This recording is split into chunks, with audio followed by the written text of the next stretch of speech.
Hello everyone, I am Milan Groshev, a PhD student from the University Carlos III of Madrid, and today I'm going to demonstrate the work done as part of the digital twin use case in 5G Dive. This work I've done together with my colleague Carlos Guimaraes from UC3M, together in collaboration with Adelink and Telcaria. First, let's see what is the goal of our demonstration. The main goal is to validate a 5G solution for digital twin systems. This solution integrates 5G connectivity with edge computing. The second goal is to showcase this solution over a real testbed here in 5tonic by using a robot manipulator and verify the applicability of such solution. Let's start with briefly explaining what are the main components of our solution. We will start with the robot drivers, that is the component that directly interacts with the robot hardware and is responsible for making available the sensor data and the operational states from the robot and executing instructions or navigation commands towards the robot. Next, we have the control component that enables robot manipulation by running a control loop following a given frequency towards the robot drivers. The motion planning component is responsible for finding the inverse kinematics and building the path for the robot. Whenever the remote operator wants to navigate the robot, the motion planning component validates that the desired movement is feasible for execution. The interface component of our system represents a high-level abstraction for the two previous components. This component can be seen as a set of APIs that facilitate the interactions with the robot. The virtual world, in our case, is represented by the digital twin app that gives humans understanding to the data. The 3D models provide the visual representations of the variations of the physical robot. And finally, on top, we have the digital twin services. They are user applications that facilitate the work of the remote operator. An example of such service is a web-based remote control application that enables the operator to navigate the robot in near real time. As we can see, our design is quite modular, so it can be very easily executed with the cloud computing today. By placing the computation-extensive components, such as the digital twin app, interface, and motion planning in the cloud, it is possible to build lightweight, low-cost, and smarter physical devices. The cloud will also support the evolution of digital twin systems and automation towards open hardware and open software. Although the physical entities can benefit from the various advantages of cloud computing, there are several limitations when cloud computing is applied to digital twin systems. Cloud facilities traditionally resides far away from the physical devices, and while the cloud providers can ensure certain performance in their infrastructure, very little can be ensured about the network between the physical devices and the cloud, especially when multiple internet providers are involved. This will result into unavailability, increased latency, unpredictable jitter, packet loss, and limited bandwidth for digital twin systems that is forcing the time-sensitive processing to be performed on board in the physical devices. In order to address this limitation, we deployed the digital twin system using the 5G Dive solution. This solution integrates 5G connectivity and edge computing. On one side, 5G connectivity has the potential to fulfill the network requirements by bringing the performance of wire-like connections to the wireless domain. On the other side, by applying edge computing, we can go the extra mile in offloading the time-sensitive components of the digital twin system. For the purposes of our demonstration, we use the 5tonic testbed that we have here in Madrid. This testbed is composed of 5G non-standalone core, 5G radio, an edge server, and a Niro 1 robot manipulator that through 5G CPE is connected to the 5G network. The components that I described briefly are implemented as Docker containers, and they are distributed between the robot and the edge server. On the robot, we have running only the drivers, while all the other components are running in the edge. The robotic software was implemented using ROS, while the digital twin application using an open source robot simulator called Coppelia Sim. Our robot, together with the edge server, are part of a Kubernetes cluster with whom the bus interacts through a Kubernetes plugin. Moreover, we've implemented the first software release of the data analysis and support stratum of the DIP, and we used Xeno, that is an open source Eclipse project developed as part of 5G DIVE. Finally, the operator can use two different types of remote controllers to navigate the robot. One is an Xbox joystick, and second one is a web application. Let's have a look at the demo description that we are going to see today. First, we will showcase the automated deployment feature of the DAS over a Kubernetes cluster. By passing a network service descriptor, the bus will trigger automated deployment into the Kubernetes cluster, and it will place the components in the right destination. The drivers will be deployed into the robot and all the other into the edge cluster. Me, as a remote operator, in this moment, I can access the graphical user interface that Business Automation Support Stratum is offering to me. As soon as I perform the login with the right credential, I have the right to create the vertical service. By clicking the Create Vertical Service button, a new tab opens for me where I can proceed with opening the Digital Twin service. In order to deploy the Digital Twin service, I will need to pass a network service descriptor. The network service descriptor that you can see here is the one that the bus is using and is a quite simplified network descriptor that is not requiring a highly skilled operator in order to deploy a complex network service such as the Digital Twin. All the components that I described before with their dependencies are part of the network descriptor. By clicking the Create New Vertical Service button, the remote operator proceeds towards onboarding the network service. On the main dashboard, we can check the status of our current service. We can see how the components are being loaded into the cluster. Moreover, on your right, we can notice the location of each component and where it is placed. For example, the drivers are placed in the robot and the other components are placed in the edge. Moreover, we can check which VNF was selected for performing the deployment. Next thing, the remote operator can proceed towards deploying and instantiating the service. In this moment, all the components are being deployed and instantiated at the indicated location. Let's go back and have a look of what is going to happen next. So once the deployment is done and each of the components is placed, the remote operator will have access to two different graphical user interfaces. One graphical interface that will indicate the digital world, that is Coppelia SIM, and that will contain the virtual replica, and another graphical interface that will have the web-based application where the remote controller can remotely control the robot. Moreover, he can perform configuration over the robot. After that, the remote operator can use the Xbox joystick in order to perform remote control over 5G.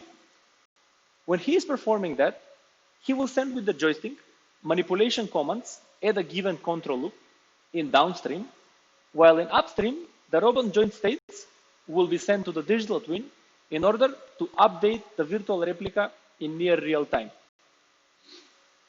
Since we are using a 5G non-standalone core, this means that we can use also LTE in our system. So we will force a switch to LTE, and the remote operator will perform again the pick and place task while using LTE. When we do this, we're going to be able to observe what are the shortages of using LTE for these types of applications. In the same way, manipulation commands will be sent in downstream and the robot joint stands in upstream. Finally, by using the DIP solution, we can implement a replay feature for digital twin services with the help of the DAS. DAS is a loosely coupled data management system that allows dynamically to plug in data storages as a necessity to store real-time data for later analysis or troubleshooting. In our case, the replay component will obtain and store the digital twin states in near real time. They will be stored and used later on by the remote operator in a case of a failure or misbehavior by the robot manipulator, he can ask to replay a given robot sequence from the past. Without further ado, we can proceed towards the demonstration. Once the remote operator confirms that all the components have been successfully deployed and that the port mapping for accessing each of the components has been done, he can proceed towards accessing the web application and the digital twin. Before we proceed, I would like to introduce you to the environment that we have here. On your right, you can have a look at the setup that we have in Fivetonic. On one side, we have the robot manipulator. Next to him, we have the CPE to whom the robot is connected in order to connect to the 5G network. We have the red box that we are going to use in order to perform the pick and place task. And we have the Xbox controller that the operator will use to perform the task. First, the remote operator will access the NIRO1 web application in order to configure the robot. What you can see now is the NIRO1 web application that on the left side has all the needed components in order to remotely control the robot. And on the right side, it has the components needed to configure the robot. So first thing, as a remote operator, I would like to connect to the robot and I would like to perform autonomous calibration in order to make the robot operational. In this moment, the autonomous calibration has started, and we can validate this by looking in the physical robot. The robot is being calibrated in order to become operational. In the meantime, we can get the needed port in order to connect to the digital twin application.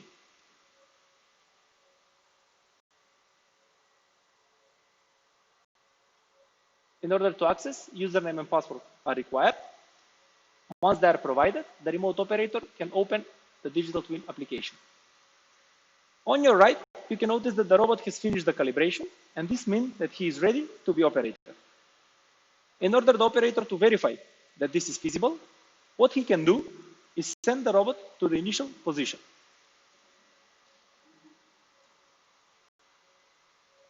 We can validate that the robot is operational by noticing that he's been sent to the initial position. Next thing, in the digital twin application, where we can see the virtual replica, what the operator can do is select the simulation type and proceed towards synchronization of the virtual world with the physical world. You can notice in this moment how the virtual world and the physical world are perfectly synchronized in time. And this means that the remote operator can proceed towards performing the task. In addition, by executing a ping from the robot to the edge server, we can notice the latency that the robot is experiencing. This latency is below 10 milliseconds, which indicates that we are using 5G connectivity. The default parameters that we are using for remotely controlling the robot is a control loop of 20 milliseconds with an offset of 0.01 radians. I will go to the web interface and I will enable the joystick control in order to perform the pick and place task.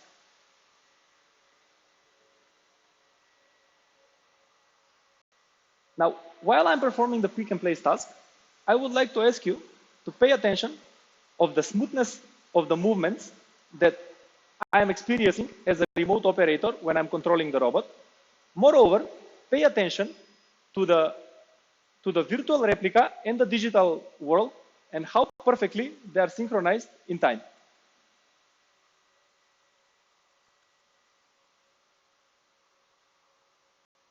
Once that the box has been picked, I will proceed towards placing a box in another destination. Again, the movements are quite fluent and it's making the job of the remote operator very easy to be performed.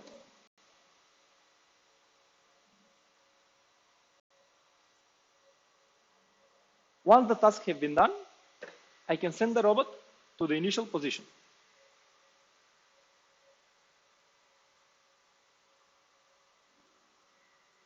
Now, this was the control over 5G.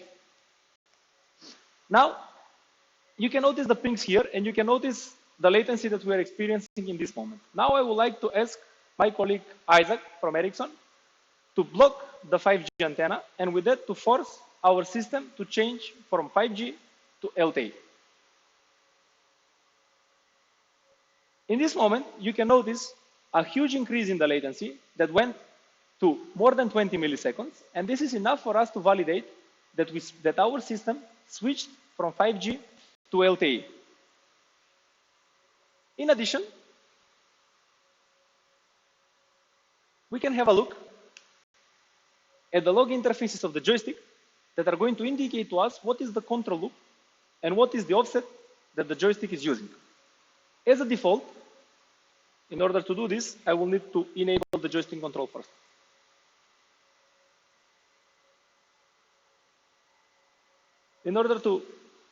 So we can notice that the control loop has a value of 20 milliseconds, while the movement offset has a value of 0.01 rad, as I indicated before. When we try to perform now the pick and place task over LTE, first thing that we can notice is not fluent and jerky movements from the robot.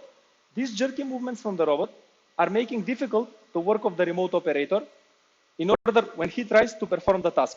It's very difficult, and moreover, it's unsecure when you are performing with such an unpredictable physical device. Now the remote operator can do two things. First thing is that he can increase the offset. Once we increase the offset, what is happening now is that the robot is moving with a much bigger offset, making him difficult to perform a precision task. But more importantly, the jerky moves are not stopped, and that is because he's still following a 20 milliseconds control loop. Second thing that the remote operator can do is increase the control loop. Once the control loop is increased, you can notice now that the movements are smooth, so there are no more jerky moves. However, now the robot is much more slow. Anyway, the offset is still quite big, so he cannot have the precision to perform the task. Decreasing the offset back to the default value, we are gaining the needed precision. However, we are way more slow when we try to perform the task, which will require at least 2 to 3 times more time to perform the same task with respect to what you saw when we did it over 5G. Finally, for the last part of our demonstration, I will simulate a defect in the robot. Let's assume that some defect occurred in this moment. So me, as a remote operator, I can go to the web interface and start a replay mode. What does this mean? This means that our platform supports the implementation of the replay feature for digital twin systems by the way that we implement the data distribution. In this moment, the replay feature that is implemented using Xeno will obtain the historical data and start to replay a past sequence of the robot in order for the remote operator to try to detect what was the problem that occurred. In order to do that, the remote operator in the virtual world on your left can scroll down and select the replay replica. Once the replay replica is found, he will put it in the digital world, and the replay replica will start to replay the last 30 seconds of the robot. If you pay close attention, you can notice that the robot is doing the same movements that he was doing 30 seconds ago, and now is the moment when the robot failed. So me as a remote operator, I can slow down the time, I can zoom into the robot and try to detect which was the component that failed and why did the fail occur, so I can prevent from this to happen in the near future. Finally, in the end, when the remote operator is done with working with the digital replica, he can terminate the digital twin service. By pressing the terminate button, in this moment, all the components will be removed from the Kubernetes cluster and the resources will be released. Coming to the conclusion of our demonstration. So what we've seen today. Today we showcased the first software release of the bus and the DAS and their benefits for the digital twin systems. Moreover, we showed how offloading of computation to the edge can be done for digital twin systems, also including time-sensitive applications. We've demonstrated how the remote control over 5G enables a control loop of 20 milliseconds versus the one of 40 milliseconds provided by 4G that will enable us to have much faster reaction. In the end, we've demonstrated the replay feature in digital twin systems that is enabled thanks to the DEEP platform.